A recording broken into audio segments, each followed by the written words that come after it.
हाय बेचारी बहू। सरिता की शादी एक अच्छे परिवार में हुई है।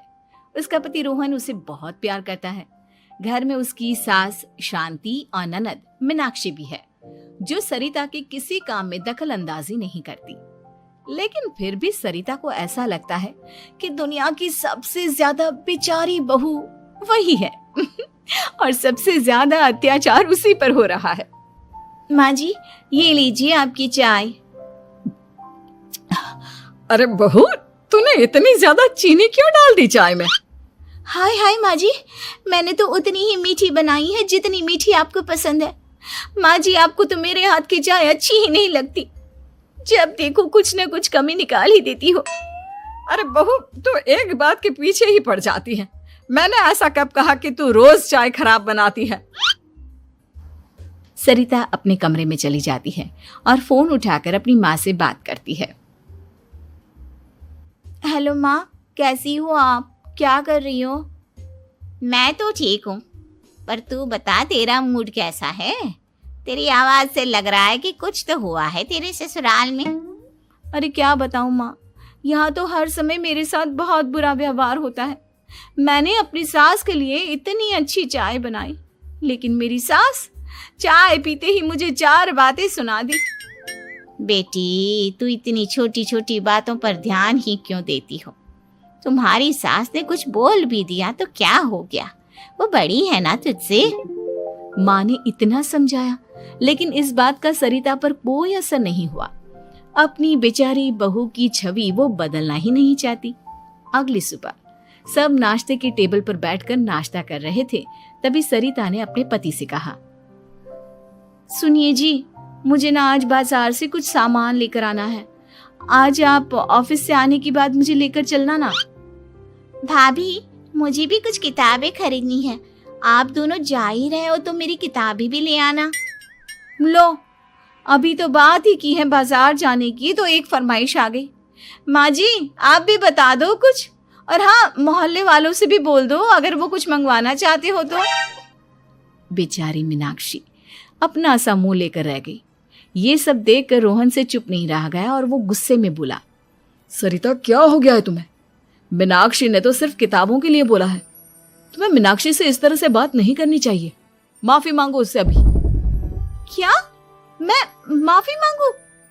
दिन भर आपके घर के काम करूं मैं, आपकी और आपके घर वालों की बातें सुनूं मैं, और अब माफी भी मैं मांगू? ऐसा कभी नहीं हो सकता। ये बोलकर सरिता वहां से चली जाती है। एक दिन उनकी पड़ोसन घर आती है।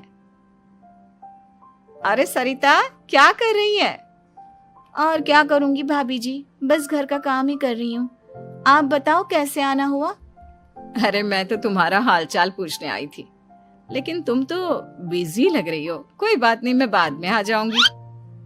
और क्या करूं भाभी जी, जब से शादी होकर आई हूँ ना, बस काम ही कर रही हूँ। और इस घर में ना कोई मेरी कदर नहीं करता।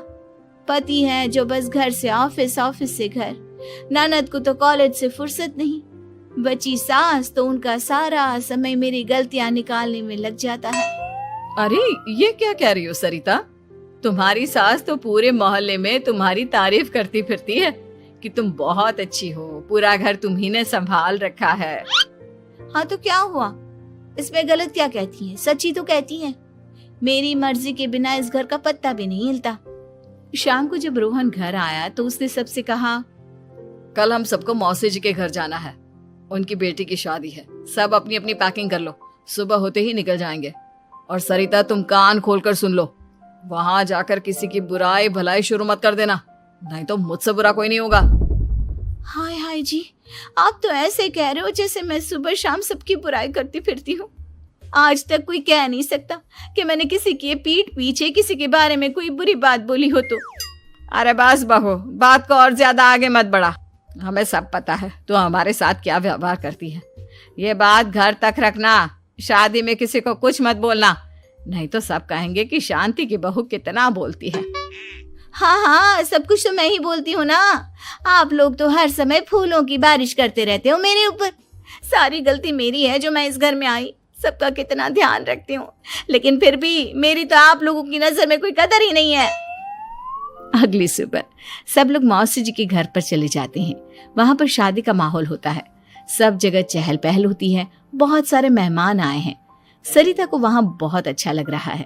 वो अपने मन में सोचती है, यहाँ कितना अच्छा लग रहा है, कितनी रौनक है। मैं यहाँ किसी से ज्यादा बात नहीं करूंगी। अगर मेरे मुंह से कुछ ऐसा वैसा निकल गया तो रोहन जी तो मुझसे गुस्सा हो जाएंगी। सरिता ये सब सोच ही रही थी कि वहां रोहन की कजिन साक्षी आ गई और सरिता से बोली, आप सरिता भाभी हो ना? जितना आपके बारे में सुना था आप तो उससे भी ज्यादा सुंदर हो। हाँ वो तो है, मेरी सुंदरता की तारीफ सब करते हैं। मेरे मायके में तो सब यही बोलते हैं कि रोहन जी की किस्मत बहुत अच्छी है जिन्हें मैं मिली। लेकिन आप कौन है? मैंने आपको पहचाना नहीं। मैं रोहन भैया की कजिन हूँ। आपकी शादी पर नहीं आ पाई थी ना, इसलिए आप मुझसे मिली नहीं कभी। शांति मौसी और मीनाक्षी आपकी बहुत तारीफ करते हैं। क्या कहा तुमने? मेरी तारीफ? कभी नहीं। मेरे ससुराल वाले कभी मेरी तारीफ कर ही नहीं सकते। मैं इतनी अच्छी हूँ, मेहनती हूँ, लेकिन उन्हें तो मेरी कदर ही नहीं। सारा दिन घर का काम करती हूँ, फिर भी मेरी सास ना मुझे सुनाती रहती है और पति भी मेरी सास की साइड लेते हैं। ना कभी बाहर ले जाते हैं ना कहीं घुमाने। अगर घुमाने के लिए कभी बोल भी देना तो उनकी बहन बीच में आ जाती है। मैं कैसे रह रही हूँ उस घर में ये मैं ही जानती हूँ। सरिता की ये बातें सुनकर साक्षी को बड़ी हैरानी हुई। अब वो हर किसी के सामने अपनी बढ़ाई और ससुराल वालों की बुराई करने लगी। रोहन और शांति को सरिता पर बहुत गुस्सा आया, लेकिन वो चुप रहे। अगले दिन जब वो अपने घर पर आए, सरिता, तुमने क्यों सबके सामने मेरी इज्जत का तमाशा बनाया? तुमसे बोला था ना कि चुप रहना। अजी ऐसा भी क्या कह दिया मैंने जो इतना भड़क रहे हो? तुम जहां जाती हो अपना रोना शुरू कर देती हो, कभी किसी दूसरे की बात ही नहीं सुनती, बस अपनी कहती रहती हो। तुमने सबके सामने हमारा तमाशा बनाकर रख दिया है। हे भगवान, मुझे अपने पास बुला ले। जिस घर में मेरी कदर ही नहीं उस घर में मेरा क्या काम? अरे क्या करूंगी मैं यहाँ रहकर? जो भी आता है मुझे सुनाकर चला जाता है। मैं तो किसी से कुछ नहीं कहती। सीधी सादी बहू मिल गई है ना सबको, तो जो जी में आए वो करो। सरिता ने अपने आगे किसी को कुछ बोलने ही नहीं दिया और उस दिन भी उसने सबके सामने खुद को बेचारी बना ही दिया। अगले दिन मीनाक्षी कॉलेज के लिए लेट हो रही थी, इसलिए वो हर काम जल्दी जल्दी कर रही थी। अपना नाश्ता लेने किचन में गई और पतीले में रखे गरम दूध को गिलास में डालने लगी। दूध का पतीला उसके हाथ से छूट गया और गरम गरम दूध उसके हाथ पर गिर गया। ओए माँ, हाय मेरा हाथ, माँ मेरा हाथ जल गया। मीनाक्षी की आवाज सुनकर सरिता दौड़ती हुई आई। ये क्या किया तुमने? तुम्हें नाश्ता चाहिए था तो मुझसे बोल देती, मैं क्या मना करती थी? अब पता नहीं कितने दिन की मुसीबत पाल ली तुमने। सरिता मीनाक्षी को उसके कमरे में ले गई और उसका बहुत ख्याल रखा। उसका इस तरह से ख्याल रखना शांति और रोहन को थोड़ा अजीब लगा। माँ, सरिता के दिमाग का भी कुछ पता नहीं। कल शादी में सबको इतना कुछ बोल कर आई है हमारे बारे में, और अब मीनाक्षी की कितनी अच्छी देखभाल कर रही है। ये ऐसा क्यों करती है? बेटा, तेरी बीवी की ना आदत हो गई है सबके सामने खुद को बेचारी दिखाने की, और आदत इतनी जल्दी नहीं बदलती। जब ये बोलना शुरू करती है तो रुकने का नाम ही नहीं लेती, इसलिए इसे पता ही नहीं चलता कि ये किसके सामने क्या बोली जा रही है।